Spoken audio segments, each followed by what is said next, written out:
Hi everybody, it's Tatiana, and today I have another book review, and I will be reviewing A Dark and Deadly Deception by Eleanor Taylor Bland. I had to double check to make sure I got that right. This book was one of the suggestions in Troy's Read So Lit video, and I will put the link to his video in the description box below, where he did an abundance of suggestions of mystery novels by Black authors. I am not a fan of the mystery novel. I think as far as I go on mystery novels is Iris Johansen, and while I own quite a few of her books, the amount that I have read versus what I own the ratio is completely disproportionate to what it should be, but I'm never disappointed by one of her books. So I said, well, if I'm going to try to do a mystery again, that I would try some of the ones that he suggested in his video, and of those in the list that I made, this book was the only one that was available at my library on the day that I went looking, so I went ahead and picked this up. This is the 13th novel in her Marty McAllister Mysteries, series. This was the first one that I read out of the series, so I don't really think that you need to do start from the beginning for this series. It does a lot of recap, which is not abnormal in series novels, but it does quite a bit of recap here and there, and not so much that you get bogged down by it, but so much that you know you're coming in the middle of the story, this is what you've missed, and this is the impact of what you've missed. And by giving you that kind of information, it still allows you to develop some kind of connection with the characters. You don't feel like you're just jumping in and you don't know what's going on. Having said that, it is a typical mystery. There's a crime, somebody gets killed, and they have to figure out what happened. Okay, so my memory card filled up. As I was saying, or attempting to say, it was a very easy read.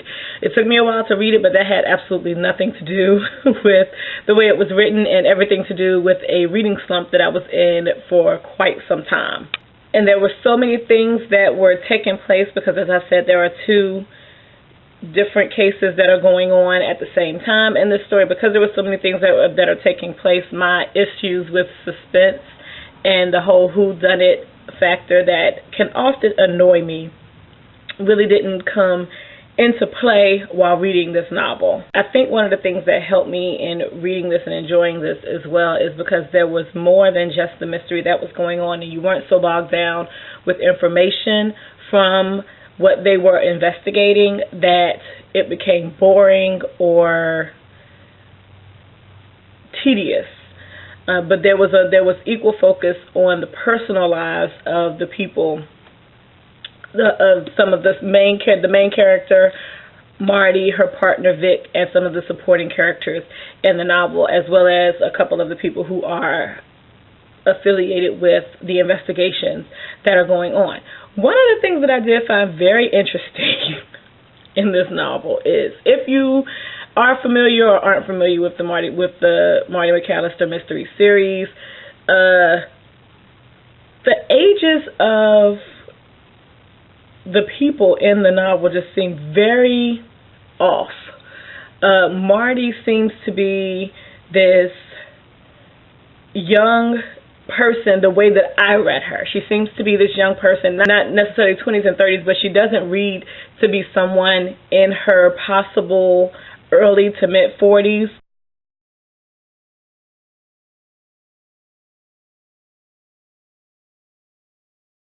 Which she should be, considering that she's on husband number 2, and her husband was a Vietnam vet, and so at the time that this novel was written, this will put him probably in his late 40s, early 50s. I suck at times, so if I'm wrong, correct me down below if you've read this before. And her first husband was also a Vietnam vet, and so they would have been around the same age, yet Marty seems younger than what her first husband should be, and her second husband, who would be the same age as her first husband, seems younger than what her first husband would be, because both of them were in the same war. So that was just very interesting. And if Marty is the same age as her husband with maybe a few years difference, then they would be pretty much around the same age. Yet she seems so much younger than, for example, her partner, who was written to just, in my opinion, to just seem like you still working, but you may not be far from retiring. And he wasn't written to be old and decrepit, but when speaking about him and his wife and her issues and the way that he was described versus the way that Marty was described, it just, the age difference seemed to be greater, much greater than what it actually was. And I found that really, really interesting, because I had to keep reminding myself that, yes, Vic seemed old, but he and Marty are partners and they're about the same age.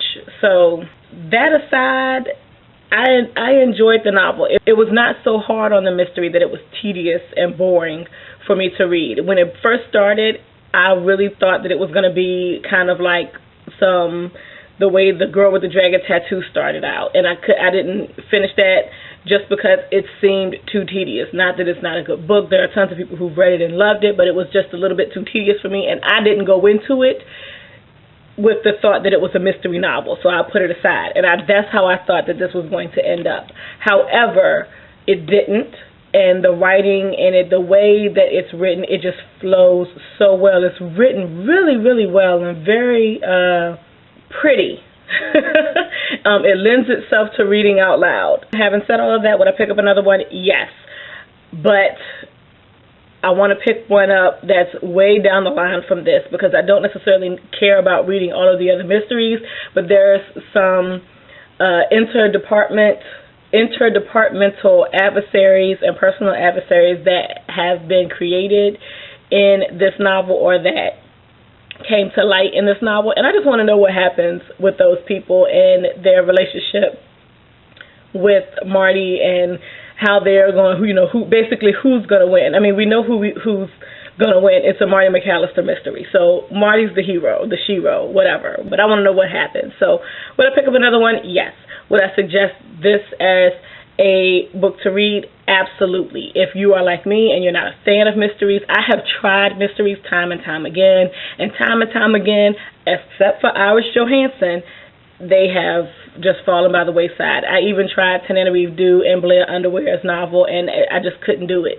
And I have it, and the bookmark is where I left off, and I don't even remember at this point what the novel was really about, but I just haven't had it in me to pick it back up to finish reading it. So that's all that I have about that one, and I hope you all have a good weekend whenever you see this video. Peace out.